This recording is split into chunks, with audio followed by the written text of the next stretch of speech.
We have size, we have a stance, we have economic and political interests to negotiate. I'm not going to give up on the idea that we need to work towards building an alternative currency so that we can trade with other countries. I don't need to remain subordinate to the dollar. And I'm not just saying this now. No, in 2004, we did this with Argentina. It's a necessity, it's a crazy thing, something the government doesn't have to do. The government has to do what it can do. For example, in this fight we're having now with US taxation, I have a limit on how much I can fight with the American government. I can't say everything I think I should say. I have to say what it's possible to say, because I believe we have to say what's necessary. What guides me is Chico Buarque's phrase. I like the PT because it doesn't speak softly to the United States and doesn't speak harshly to Bolivia. If Edino has to make a criticism, let him criticize the government. He should approach the government. Brazil today is not as dependent on the United States as it once was. Brazil has a very broad commercial relationship with the entire world. We are much more at ease from an economic standpoint. But obviously, I am not going to ignore the importance of diplomatic relations with the United States, which have lasted for 201 years. I won't forget that they have also staged coups here, helped to carry out coups. But what I want to know is, from now on, what should I do? And from now on, they need to know that we have things to negotiate. We have size, we have a stance, we have economic and political interests to negotiate. I'm not going to give up on the idea that we need to work towards building an alternative currency so that we can trade with other countries. I don't need to remain subordinate to the dollar. And I'm not just saying this now. No, in 2004, we did this with Argentina. In 2004, they'll never be able to pass what they want, but they also won't let you pass the right wing's proposal. Now we want to negotiate. We want to negotiate on equal terms. Negotiate on equal terms. The United States is very big. It's the most militaristic country in the world. It's the most technologically advanced country in the world. It's the the largest economy in the world. But all of that is very important. But we want to be respected for our own size. We have economic interests, we have strategic interests. We want to grow. And we are not some little banana republic trying to bring up a political issue to impose economic sanctions on us is unacceptable.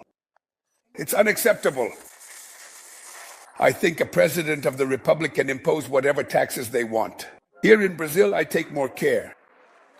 There's a woman who takes very good care of me. It starts to scare those people who think they own the world. How can a country that until recently was treated like a banana republic suddenly start speaking out forcefully? Saying that it's necessary to create a trade currency so that everything doesn't depend on the dollar? How does a country show up daring to challenge, The great power. We don't want to challenge, we just want to say, I want to go through, I want to go through. The national here and in his own state, in all his cities, he can't speak as a local member.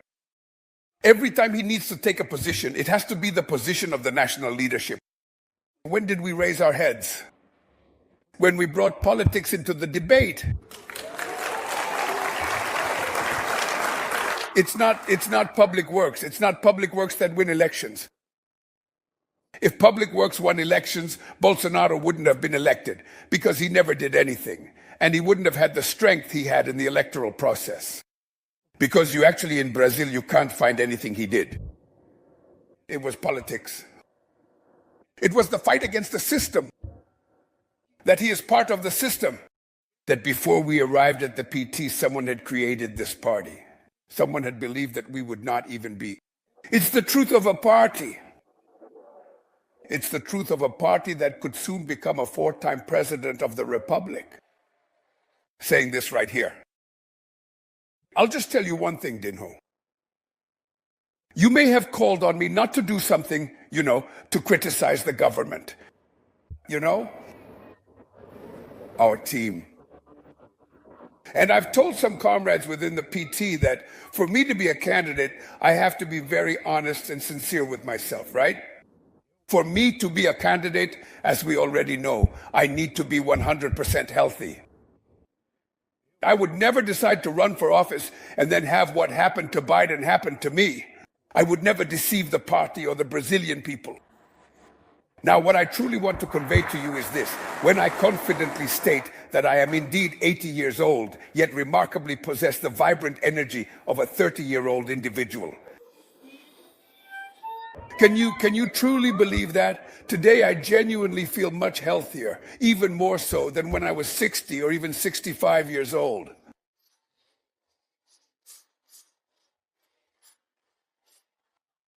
I never forget where I came from and where I'm going. And I never forget. I know I've given a lot to the PT, but I also know that without the PT I would be nobody, because the PT is truly the driving force that gives me this belief. The PT is exactly the political instrument that makes me believe it is possible.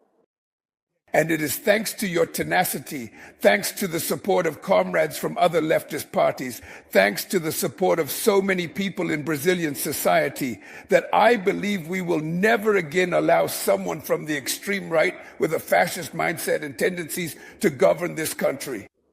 Equal conditions. To negotiate on equal terms. Now, is he going to the United States to embrace the American flag and ask Trump to tax Brazilian products in exchange for amnesty for his father? Lula is there, and our bright star truly shines. Lula is there, and hope is profoundly reborn. Lula is there, and Brazil is like a cherished child. Lula is there, and dignity is upheld with unwavering respect. Lula is there.